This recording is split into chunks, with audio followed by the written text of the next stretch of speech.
Assalamualaikum warahmatullahi wabarakatuh. Perkenalkan, nama saya Muhammad Andre Rehan, NIM 20087376.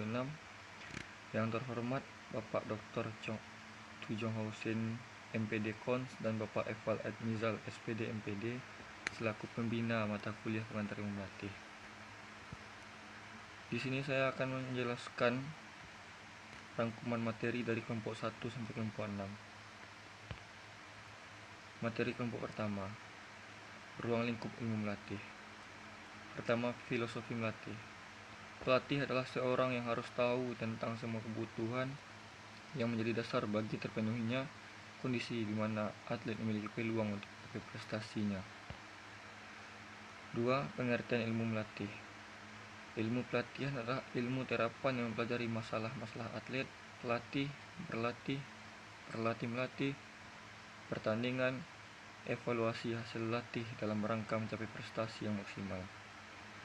Atau suatu ilmu melatih yang mempelajari teori dan metodologi latihan guna mencapai prestasi yang maksimal. Peran ilmu melatih dalam pembinaan olahraga. Pelatih mempunyai tugas sebagai perencana, pemimpin, teman, pembimbing, dan mengontrol program latihan.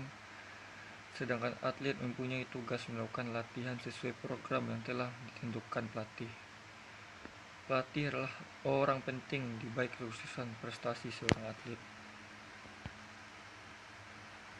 Materi kelompok 2. Menjelaskan training, exercise, dan drill. Pertama, pengertian training. Latihan adalah suatu proses berlatih berencana menurut jadwal, menurut pola sistem tertentu, metodis dari mudah ke sukar, teratur, dari sederhana ke yang lebih kompleks, dan dilakukan secara berulang-ulang, dan kian hari jumlah beban latihan yang akan bertambah. Pengertian exercise. Exercise adalah sebuah proses dengan jalan penampilan tubuh bekerja sesuai dengan kebutuhan alam yang disesuaikan dengan kemampuan otot dan fungsi persendian dengan sedikit memaksa namun tetap dalam kondisi selamat atau aman dengan beban yang penuh arti bagi tubuh untuk merangsang pertumbuhan dalam waktu singkat. Pengertian drill. Metode drill adalah metode dalam pengajaran dengan melatih peserta didik terhadap bahan yang sudah diajarkan atau diberikan agar memiliki ketangkasan atau keterampilan dari apa yang telah dipelajari. Fiyuna 1995-86. Faktor-faktor yang mempengaruhi training. 1. Agar program-program pelatihan dan pengembangan berhasil, dibutuhkan dukungan kepemimpinan dari atas. Tanpa dukungan manajemen puncak, program pelatihan dan pengembangan tidak akan berhasil. Cara paling efektif untuk mencapai kesuksesan adalah para eksekutif harus aktif dalam mengambil dalam pelatihan dan memberikan sumber-sumber daya yang dibutuhkan. 2. Komitmen para spesialis dan generalis. Di samping para manajer puncak, seluruh manajer apakah spesialis ataupun generalis harus berkomitmen dan terlibat dalam proses pelatihan dan pengembangan melekat pada manajer ini. Mulai presiden, chairman of the board ke bawah, para profesional pelatihan dan pengembangan semata-mata hanya memberikan keahlian teknis. 3. Kemajuan teknologi. Pelatihan dan pengembangan, khususnya komputer dan internet, sebab teknologi telah memainkan peran besar dalam mengubah cara teknologi, sangat memberikan pengaruh besar terhadap pengetahuan yang disampaikan kepada para karyawan dan perubahan ini terus berlanjut. Tugas 5. Tugas pokok training. Adapun tugas pokok latihan atau training dalam sebagai berikut. 1. Untuk mencapai dan memperluas perkembangan fisik secara menyeluruh. Untuk menjamin dan memperbaiki perkembangan fisik, khusus sebagai suatu kebutuhan yang telah ditentukan dalam praktik olahraga. Untuk memoles menyempurnakan teknik olahraga yang dipilih. Kesimpulan, training, exercise, dan drill saling berkaitan satu sama lain. Training dalam bidang olahraga adalah meningkatkan penampilan olahraga dalam melakukan aktivitas atau latihan harus sistematis. Materi kelompok 3. Menjelaskan prestasi olahraga. 1. Prestasi olahraga dan olahraga prestasi. Prestasi adalah hasil yang telah dicapai seorang dalam melakukan kegiatan.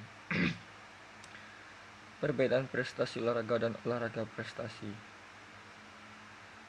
Prestasi olahraga adalah upaya maksimal yang dicapai seorang atlet dalam bentuk kemampuan dan keterampilan penyelesaian tugas-tugas gerakan. Olahraga prestasi adalah olahraga yang membina dan mengembangkan olahragawan secara terencana, berjenjang dan berkelanjutan melalui latihan dan kompetisi. Komponen prestasi olahraga.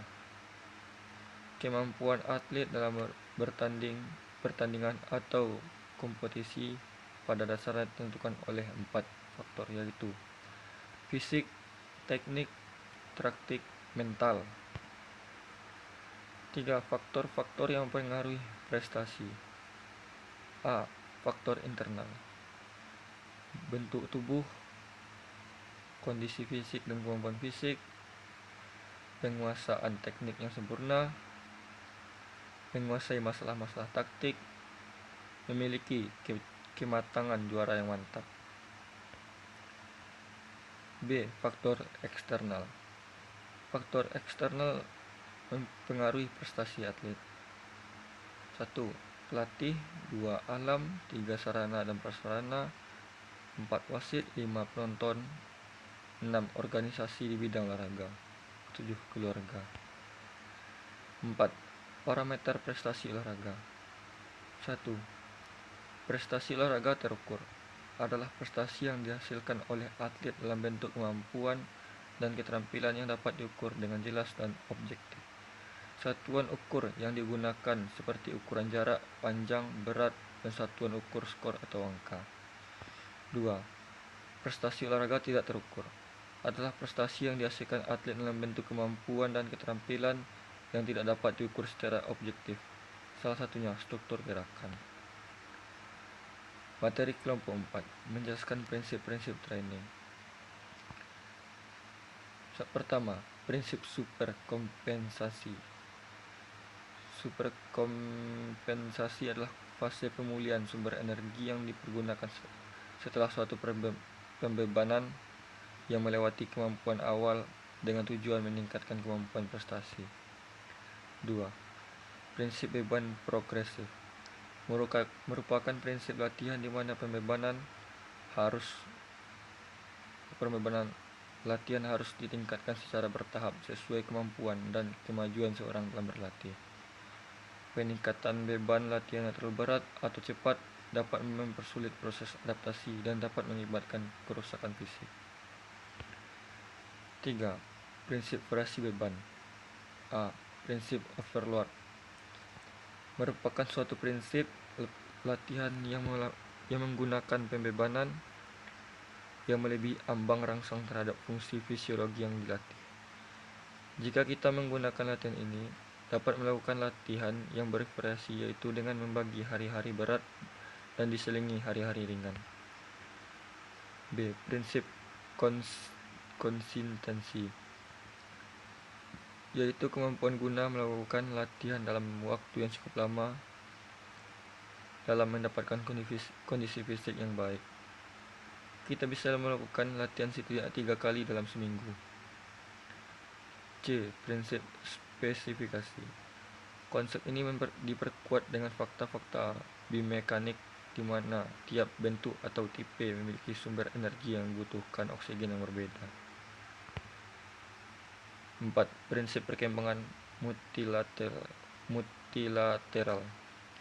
adalah prinsip latihan yang mengembangkan semua komponen biomotor biomotor, dan pengembangan fisik secara menyeluruh.